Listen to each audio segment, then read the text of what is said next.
Our first review of the day is going to be discussing Harley Quinn. Harley Quinn season 3. This is the HBO Max series. Harley Quinn. I very much fell in love with this show. A lot of people telling me how great it was, and I'm glad I checked it out. At first, when I saw the trailer for this show, I thought like, seems a little kind of try hard as far as being adult, because this show is a R-rated show. It has a lot of cursing, has a lot of blood. Hey, how's it going there, Agent Agent 24 IG? How's it going there, man? Everything's good over here. Just discussing Harley Quinn. But like I said, it seems kind of like a little bit like seem try hard with all the cursing and violence. It's like it's trying too hard to be adult, trying too hard to be edgy. But actually watching it, it's a very funny series. Following the kind of the criminal exploits of Harley Quinn. Harley Quinn in this show, who is voiced by Kaylee Coco. Who is from the Big Bang Theory. People might remember her from that show. That was a big show she was on. And she does, I think, a very good job as Harley Quinn. Does a very good job as the voice and everything like that. And the series, has a lot of also great supporting characters like Clayface and King Shark, who are like her crew that she kind of rolls around with after she breaks up with the Joker, trying to set a path on her own. Here in season 3, the first 3 episodes dropped. After the events of the second season, you see that she's in now a full-blown relationship with Poison Ivy, who they said that Poison Ivy and her are staying together. She's not going to be getting back with the Joker. That's not going to happen. People can stop asking about that. She's moved on from the Joker, so that's already done away with. And in this show, it shows a very comedic tone of comedic kind of showing of a lot of these DC characters. You have the whole big rogues gallery of all these DC characters, of Batman, who makes kind of appearances in here. With this new season, you have the introduction of like Nightwing, who's voiced by Harvey Gillen. Harvey Gillen, who people might know, is on the show What We Do in the Shadows. He plays Guillermo in that show, and I think he does a very good Nightwing. By the way, to kind of deepens his voice for Nightwing, makes for good humor in the show as well. So yeah, what was kind of your first exposure with this show?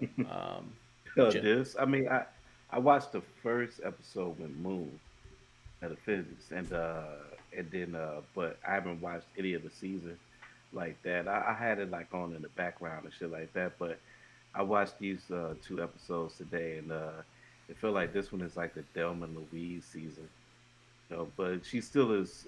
It's funny because it's like she's super obsessive with Poison Ivy, just like how she was with fucking the Joker, and then she kind of takes it in a different way. You know what I'm saying? So it's a little bit different for her, like for both of them. So it's cool that the show is like playing off that aspect.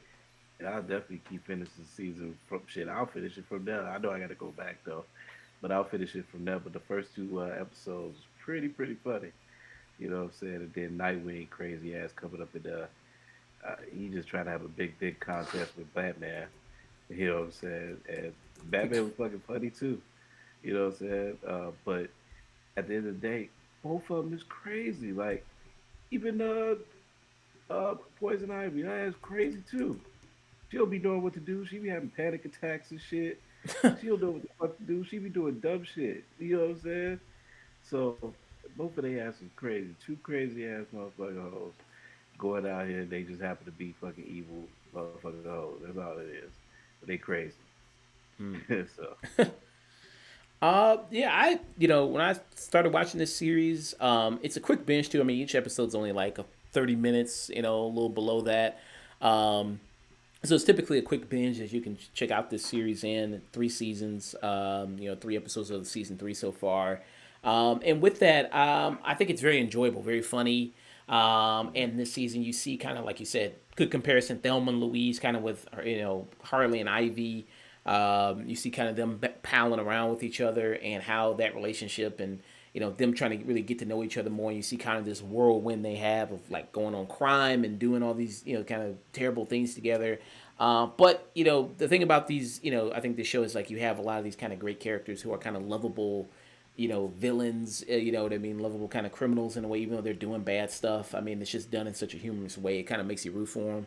Like Clayface and King Shark, and the Plant, who's voiced by JB Smooth, who I think is really funny as well. and He kind of comes in as he sound, and he sounds just like the plant from Little Shop of Horror too. He sounds just like that damn plant from Little Shop of Horror. I just gotta say that. And I do want to say this: the from somebody that's seen the first episode of the first season and the first episode of this season, the first episode of the first season felt a little bit more try hard. What you said earlier than this episode of this third season. It's like they kind of know where they at now. yeah. And I think like it's found more of its footing here in this season. And you see kind of more of in this also this season, the Bat family. You see here because you have Mm-hmm. Batgirl, you have Damian Wayne, who's the new Robin. So you kind of have the Bat family here, a little bit of them, which You gotta check his damn age on that damn kid, man. He said he was 4, and he was 8 years later or some shit like that. yeah. How old is that little boy? He was killing us since 4. That's a little sick. Well, yeah, I mean, because since it's Damian Wayne, I mean, he was raised by Talia al Ghul, so he's been basically raised to kill since he was like a baby, basically. I know, but they just make him so sick. They pull him back further and further. He gonna be a fucking infant killing motherfuckers. Yeah, I mean, I like a lot of that stuff with Damien and that kind of whole interaction with the Bat family. I thought was pretty good. But who are some of your favorite kind of characters? Just watching the show. Uh, I mean, Batman. I think all of them was cool to me, but Batman was cool because they had a few of his interactions and shit was funny. I felt like that in the show. Um, but I like Ivy.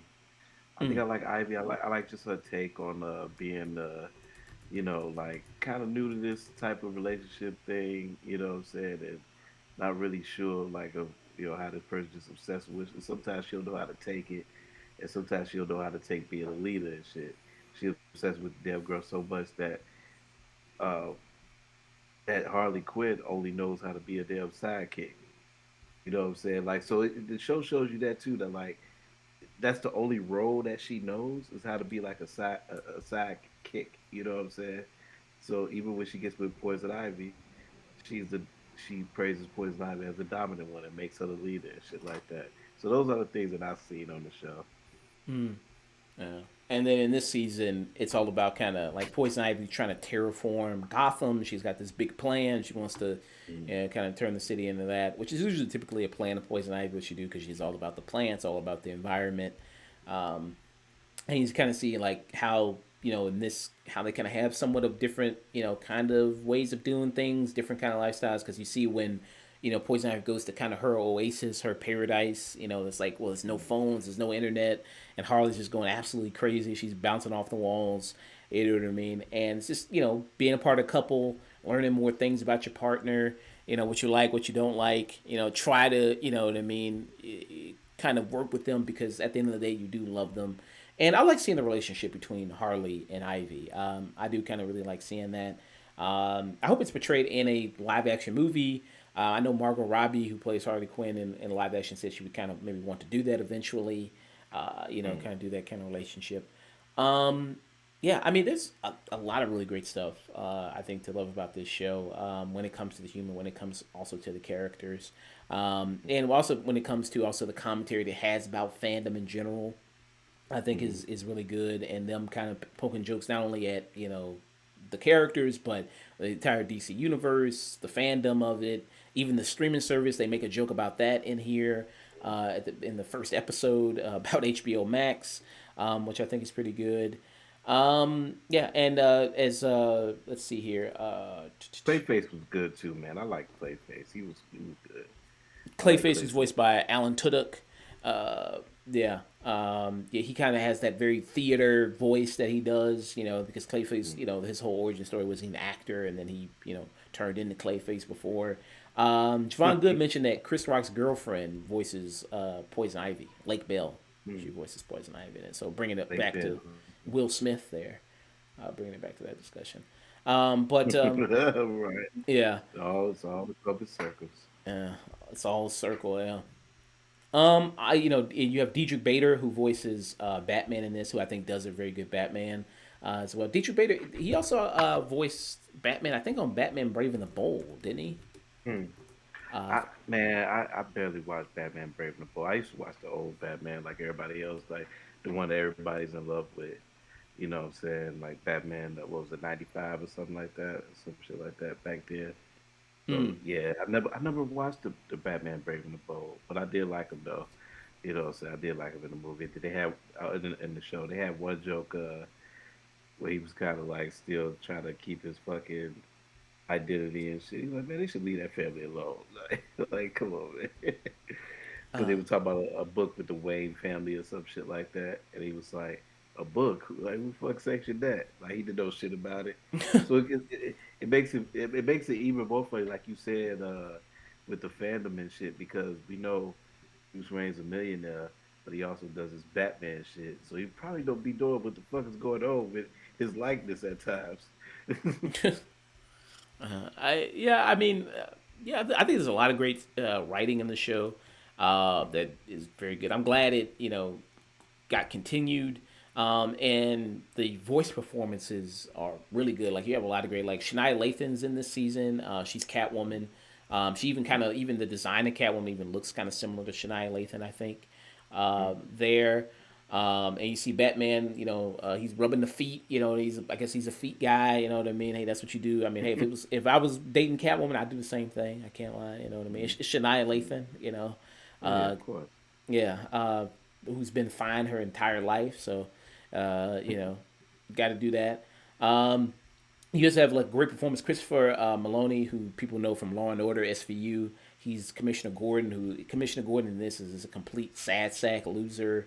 In this, which is very funny. Amanda Waller's voice, Tisha Campbell, who's in this. Oh, for real, really? Yeah. Yeah. I thought the best episode for me that I liked of the first three episodes of season three was the third one where they did the Riddler, which I thought, no, wait a minute, that was the second episode where they got trapped by Riddler in the game room type thing. Yeah, they were going crazy and shit, and yeah, they would try to stop the.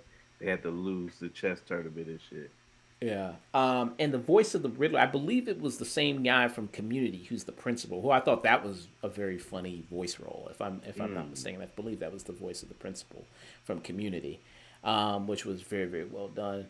That was a great episode. I thought. What else did you did you have a favorite episode of the first three of the season three series? So I seen the first two, Okay. and so I did like the second one, because of the way they had to get out of it. It was like on some Saw type shit. And I like the second one because that's when you see Nightwing and shit like that, and he's just having this whole dick contest with with Batman, and Batman just don't care. It's like as hard as he tried, Batman just doesn't give a fuck. So yeah, out of the two that I see, yeah, the second one, but I still feel like a sourpuss, man, because I feel like I gotta go back now and watch the first two seasons, man. Maybe it was something I missed about the first episode that turned me off. So I'm gonna definitely go back and fuck with this. Yeah, I recommend you do. I think it's an easy binge. I think you can do it tonight or tomorrow. I mean, I think you'll be, Yeah. you know what I mean. I think you can complete it real quick. Yeah, I highly recommend checking it out. I highly recommend everybody checks it out. I think it's a fun series. If you're a fan of these DC characters and like to kind of see the piss taken out of some of them, I highly recommend you check it out. It's great voice performances from everybody like Ron Funches who plays King Shark, very hilarious as well. Like, yeah, I mean everybody does. I think a really great job. and and Harley loves punching dudes in the nuts in this show. Yeah, I That's mean, her specialty. hey, that's the soft spot. I mean, if you can, that's what you do. Punch It's a somebody. very soft spot. Yeah. What would you rate the show for you? Seeing these. Man, just from seeing the first two episodes of the third season, yeah, I would definitely tune. I would give it a regular tune in. You know Mm, what I'm saying? I'll give it a regular tune in. Yeah, mm. because you could overdo it too, and I get tired of it. I know this is a lot of episodes too, though. It's like the first sex season, a lot of episodes. I think it's only like 8 or 10 episodes in the first season. Let me make sure. Yeah, I think there's like Let's see here. It's 13 episodes in the first season and 13 episodes in the second season. Yeah, that's a lot, bro. Yeah, that's for some reason for me. Like you look at that, that's a lot. Like oh shit, because I think did Abbott Elementary have about 10 or 11? I think it was kind of up there, yeah. Yeah, that's a fun one too. But yeah. I mean, yeah, I got to go back and watch the first, second season now. Mm. Yeah, I very much enjoyed these 3 episodes. I think it's a return to form for the series. Harley Quinn, if you're a fan of it, watching the first 2 seasons. Again, if you haven't watched the series, I recommend checking it out. I think it is very good. Seeing kind of these characters and them kind of having fun with them and playing in this world in Mm. DC is very nice to watch. So I would give it a tune in. If you got HBO Max, if you want to check it out, I recommend it. Yeah, I do. That's why I watch that shit from. I got HBO Max. I be using. See, the crazy thing is, G, I be using HBO Max. I watch all the movies. I watch all the DC films on there, like Mm. the animated joints. So I love those. Like me and D Nice, we watch those and talk about those. So I watch a lot of those. I watch the uh the Dark Avengers one, the both of those. I done watch like almost. I can't name exactly ones I watched, but I done watch like almost all of those shits on there. So Mm. I watch a lot of those. So yeah, I really browsed that, but I need to fuck with that. I watched even though I was kind of weak, the Ninja Turtles, Batman shit, that was kind of weak. But yeah, that's why I really fuck with the movies on there and shit like that. Yeah, Yeah. trust me, I was happy as hell when I seen on HBO Max that they had a motherfucking DC section and Cartoon Network section. I was happy as shit. Tiger G said, "Did you watch the one where Batman and Batgirl smashed?" Yes, on the roof. I seen that one. Oh, jeez. He's talking about Killing Joke. He's talking about that one. Yeah. Yeah, I seen that one. I went to the movie to see that one. Yeah, That awkward ass scene. Yeah. yeah, stupid ass scene. All right. That was Harley Quinn.